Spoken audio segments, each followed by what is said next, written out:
Story time with Adam and Don. Thank you everyone for joining us again for another virtual story time here at the Canyon City Public Library. Hopefully everybody's still enjoying our virtual story times.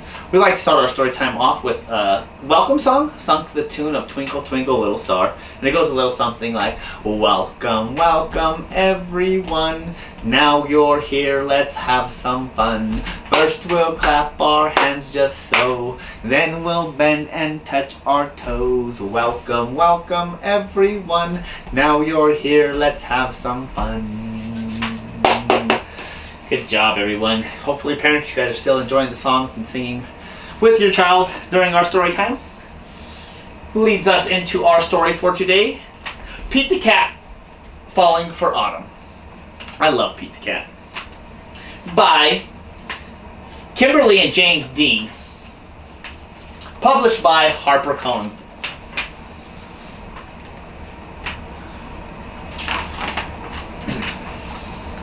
It was the first day of fall, and Pete the Cat is feeling blue. I like summer better, he says. In summer I can swim and surf and play at the beach. Maybe you just need to remind yourself of all the things that you love about autumn, Mom suggests. Pete says. I'll try. Pete finds Grandma in the kitchen. She's baking delicious pumpkin pies. The whole house smells sweet and spicy.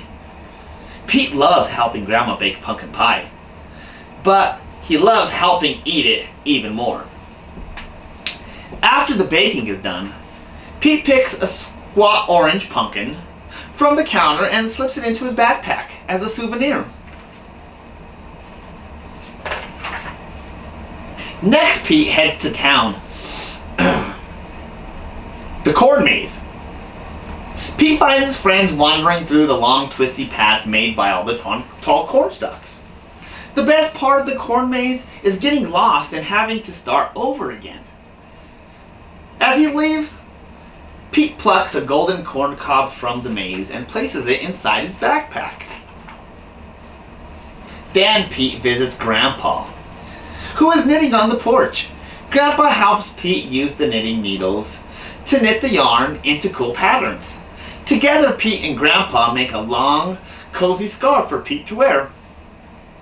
When they're done, Pete chooses a little ball of leftover yarn and places it inside his backpack. Next, Pete goes to the hayride at the park. Pete, Bob, Mom, Dad, and Grandpa all pile into the wagon filled with hay. They go up a bumpy wagon ride around the park. At the end of the ride, Pete grabs a handful of sweet-smelling hay from the wagon and stuffs it into his backpack. Pete heads over to the apple orchard, where he and Callie go apple picking. They eat sweet apple donuts and drink hot apple cider and fill their buckets with apples of all different shapes and sizes.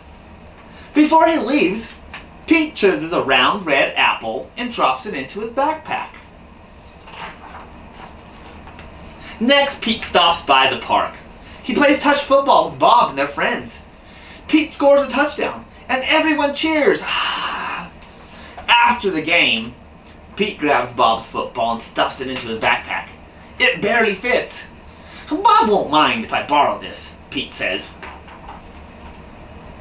Finally, Pete heads back home, but he stops in his front yard, which is covered in bright leaves falling from the tree.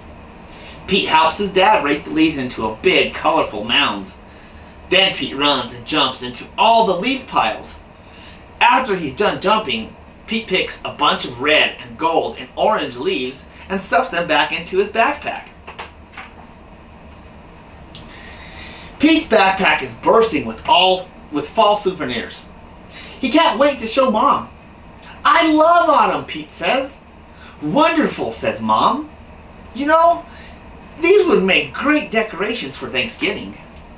So Pete helps Mom fill a basket with all of his mementos. Then they place the basket at the center of the table. You did a great job, Pete, says Mom. It's beautiful, says Dad. Is that my football? Asks Bob. Just then, the doorbell rings. Ding dong. The Thanksgiving guests are here.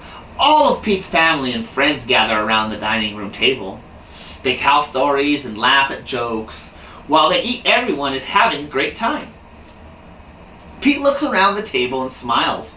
He loves lots of things about autumn, but Pete knows what he loves most all year long: his family and friends. The end. Pete the Cat Falling for Autumn. Great story from Pete the Cat. Bear says thanks. Let's fall. Bear Says Thanks, written by Karma Wilson, illustrations by Jane Chapman, and published by Margaret K. McElderry Books. All alone in his cave, Bear listens to the wind. He is bored, bored, bored, and he misses his friends. I could make a big dinner, a feast I could share, but he looks through his cupboard, and the cupboard is bare. Then Mouse stops by with a huckleberry pie, and the bear says, thanks. Bear says, goodness me, a delectable pie, but I have made nothing, he adds with a sigh. Then they hear, hi-ho, and they both see Hare with a big batch of muffins at the door of the lair. Hare hurries in from the cold rushing wind, and the bear says, thanks. Of course, says Hare. Then he points to the door. Here comes Badger. He's got even more. Brr, says Badger as he tromps inside. He sets down his pole and he smiles real wide. I'm back from a stroll at the old fishing hole. And the bear says, thanks. Then Gopher and Mole tunnel up from the ground. We have warm honey nuts. Let's pass them around. There's a flap and a flitter and a flurry in the den when in flutters owl and raven and wren. We have pears from the tree and herbs to brew tea. And the bear says, wait. Bear mutters and he stutters and he wears a big frown. Bear sighs and he moans and he plops himself down. You have brought yummy treats, you are so nice to share. But me, I have nothing. My cupboards are bare.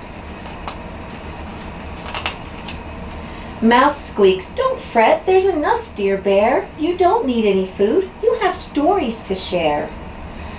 His friends hug him tight. It'll be all right. And the bear says thanks. They lay out their feast on a quilt on the ground, and the bear takes a seat while his friends gather round. In a cave in the woods, in a warm, bright lair, the friends feel grateful for their good friend Bear. They pass around platters, they tweet and they chatter, and they all say thanks. The end. Bear Says Thanks. Pete the Cat and His Four Groovy Buttons. Written by Kimberly and James Dean. Adapted by Adam and Miss Dawn. Pete the Cat got up one morning and put on his favorite shirt with 4 colorful, round, groovy buttons. He loved his shirt so much that he sang his song. My buttons, my 4 groovy buttons. My buttons, my 4 groovy buttons. Pop! One of Pete's buttons popped off and rolls away. How many buttons are left? 1, 2, 3 buttons. Does Pete get upset? Goodness, no. Buttons come and buttons go. He kept walking along and singing his song. My buttons, my 3 groovy buttons. My buttons, my 3 groovy buttons. Pop! Another button pops off and rolls away. Does Pete get upset? Goodness no, buttons come and buttons go. He kept walking along and singing his song.